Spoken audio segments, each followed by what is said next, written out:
Hey, what's up guys, it's Rich and welcome back to another video. Today I will be showing you this gameplay that I got in Grand War earlier on today.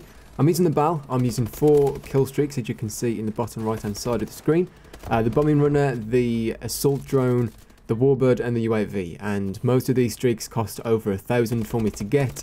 So I played defensively, I ignored the objective, we lost the game. I wasn't even playing well in terms of movement, in terms of accuracy and reaction times.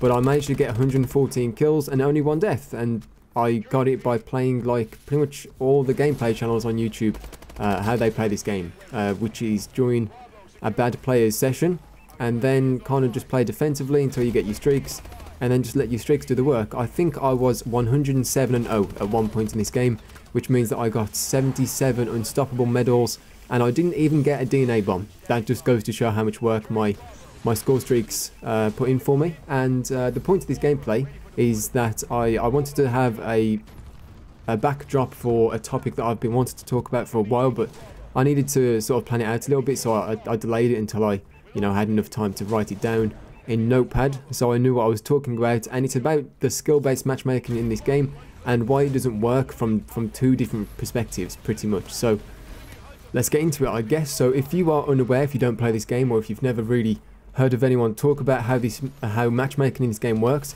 it's done by skill-based, or what they call, skill-based. It's actually based on your kill-death ratio stat, which is what I can tell from this because I've played an account with a 4 KD and a 580 score per minute. I've played an account with a 0.7 KD with a 400 score per minute, and the variance in lobbies is unbelievable. So I'm pretty sure that it's based on KD, which is a stat and not skill. And that's how matchmaking on this game is done. If you have a good KD, every single lobby that you play in, almost every single lobby, like 99 out of 100, will be players that have similar sort of stats in game to you. Now, I can hold a pretty good KD. Let's say if I just use the BAL and I just use the ASM1 and I'm playing well, unlike this gameplay where my shot is completely terrible, but I get away with it because the caliber of people that I was playing against. But if I was playing well and I was using the BAL and the ASM1 and stuff, I could probably hold a 3.5 to a 4 KD pretty comfortably, especially if I'm using streaks like this where I can just call them in and they get me like 70 kills in a single game. Holding that sort of KD wouldn't be too difficult, I don't think, because I've played this game a lot. I'm an experienced player. I've played since COD 4. I've racked up days and days and days worth of playtime, and that's just sort of the KD that I can hold. Now, with this sort of KD and the stats that I can have, like a 500 score per minute, every single game that I play is going to be against people that have similar stats to me, and that is the first problem right there with the matchmaking in this game. It's not skill based, it's stat based, and that's the problem. And because it's stat based, the people that I have to play against usually don't play solo. People don't usually get the higher end KDs from playing solo, running around and playing the objective and stuff.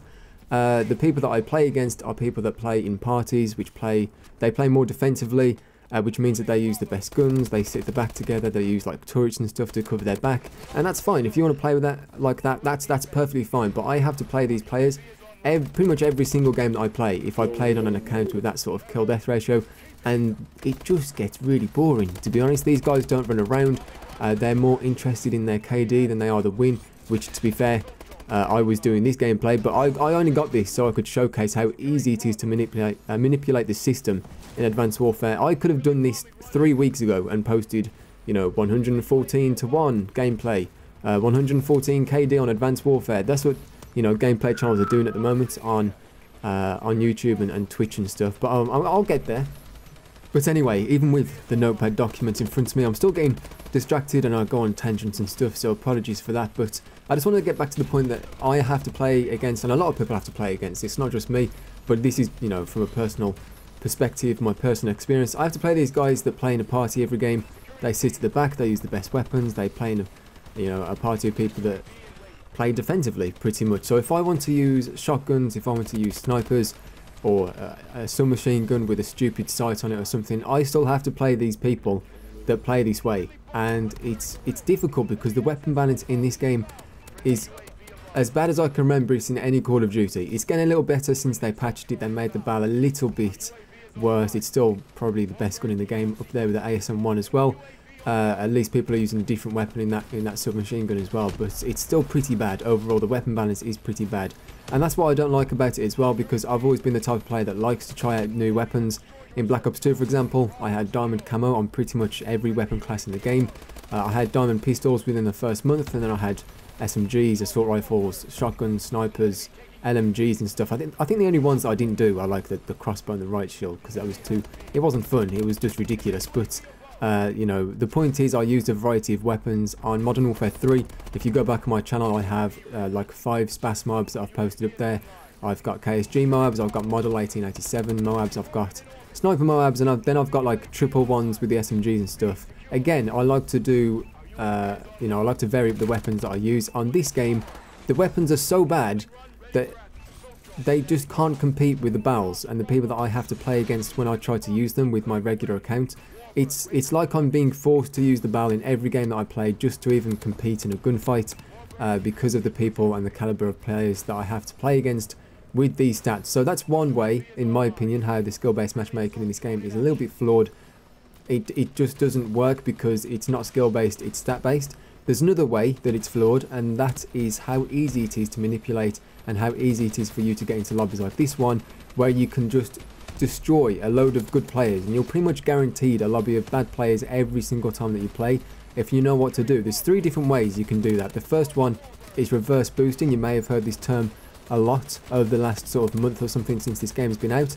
If you don't know what it is, it's basically it's reverse boosting. You kill yourself over and over and over again, so you go like 0 and 180 or something, so your KD gets lowered, your stats get lowered, and then when you search for a game, you get into lobbies like this one with other people that have, you know, 0.4 or 0.5 KD, but really you're like a 2.5 KD player, so you get a really good advantage, because every person in this lobby, apart from you, has, you know, the skill of a 0.5 KD player. Maybe they haven't played for very long, maybe they're not just, you know, not just very good at the game or something, but you can guarantee yourself these lobbies pretty much every time. So that's the first way you can manipulate the system. The second way is a lot easier. You can just join session of bad players. It's a little bit more difficult to do sometimes if you haven't played a bad player recently, but if you come across like a level 4 or something and he went 0 and 20 the game beforehand, just join his session and then you're in a lobby that's incredible. You're in a lobby of level 6s and stuff. So that's another way you can manipulate the system.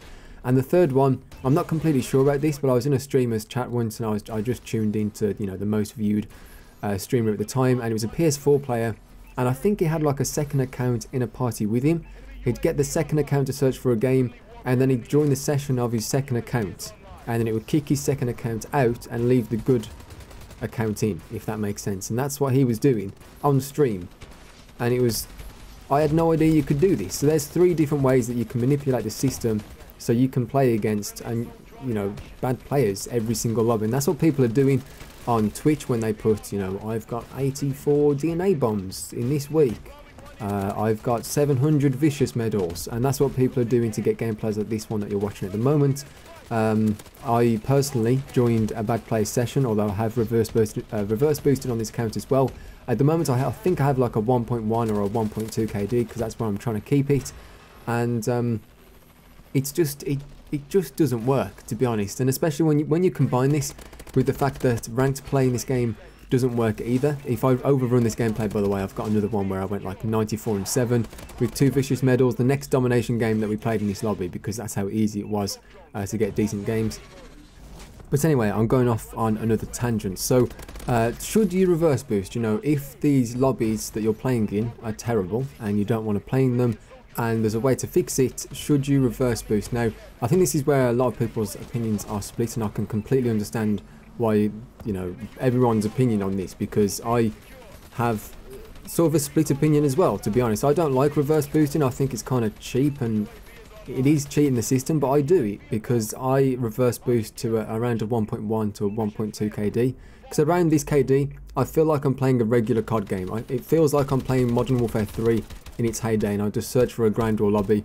There's good players on either team, there's bad players on either team, there's good players on my team, and there's bad players on my team. There's a nice mixture of players, and I'm in there as well. I don't do really well every single lobby. I go, you know, 20 and 15 with a TAC 19 shotgun or something, and that's fine, because at least the people in the lobby are actually moving around, and that's what I do. But I can completely understand why someone would absolutely hate it if they found out that one of their favourite YouTubers, for example, was reverse boosting. And what I don't agree with is when people reverse boost to like a 0.3 or something. So they play in these lobbies every single time, and they've taken it to the extreme, to the point where they can get a DNA bomb every other game, and they stream it and they put the DNA bomb counter in their Twitch sort of title, and everyone joins in and goes, oh my god, this guy's incredible. But really, he just reverse boosted for about 4 days straight, and then decided to stream all of his games after that. But that's pretty much it, to be honest. I think that,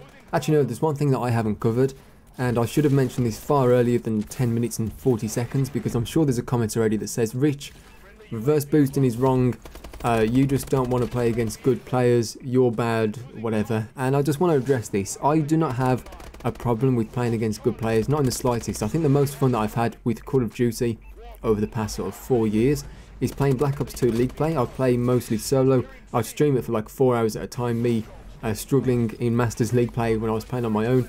And I loved it because the games were different. The people were better in those lobbies than they are in these Advanced Warfare public lobbies. But the main difference was that they were playing for the win, and the people in these lobbies are playing for their stats. And the people that play for the win move around, play the objective, and it's a good game, it's competitive. And the people that play for their stats sit at the back on a rooftop with a bow and a turret and 4 of his friends in the iGod TDM clan, and that's not fun. And I think that's the main difference, is that I don't have a problem with playing against good players as long as they're playing for the win, and I'm doing the same thing. So how do they fix this? Make matchmaking how it is in every other Call of Duty, and then fix ranked play, so that if you want to play against good players, you've got an outlet there. Because I would love to stream ranked play, I really would, but people are leaving, people are joining halfway through. I'm playing against people that don't know what they're doing half the time, and it's a little bit broken right now, but they have tweeted out that they're going to fix it. But that is pretty much the video, guys. Hopefully you enjoyed it, and hopefully you listened to my opinion. If you want to leave yours in the comment section, I'll be sure to read all the comments as usual. And I think I covered everything. If I didn't and I missed something major, I'll probably make a new video or something. But there you go. Thanks for watching. Like the video if you enjoyed it, subscribe if you're new, and I'll see you all another time. Bye.